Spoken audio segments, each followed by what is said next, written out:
Vous vous souvenez des Balkany? Les Balkany, Patrick Balkany, il tient le Levallois-Perret depuis des décennies.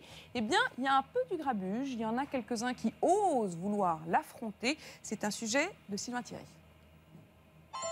À l'assaut du château possédé par les Balkany. Sans eau bénite, mais avec conviction, Arnaud de Courson part en guerre. La mairie est indissociable de Patrick Balkany, c'est une histoire. Eh ben, Levallois aura 150 ans en 2017, il ne me semble pas que Patrick Balkany a 150 ans. Il a juste 30 ans de mandat et peut-être que ça suffit. Un petit commentaire sur monsieur de Courson qui va être candidat au municipal. C'est qui ça? Monsieur de Courson, ça vous avez peur ou pas? Ça vous inquiète? Est-ce que j'ai l'air d'être inquiet? J'ai toujours eu des candidats contre moi. Je les ai toujours battus. Ça va être un beau combat?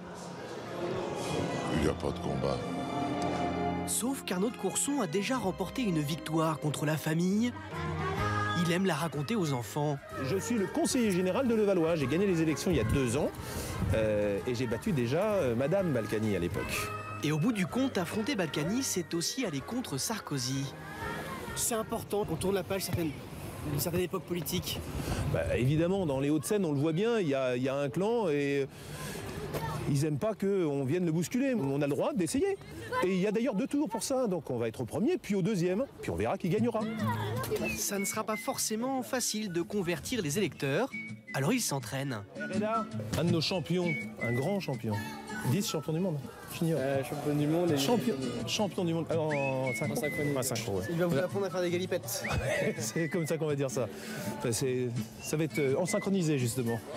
Ah, la politique, une sacrée gymnastique. Arrivera-t-il à catapulter Balkany hors de la mairie? C'est toujours sympa les municipales, moi. Ouais, c'est toujours sympa. Et puis c'est toujours sympa chez les Balkany.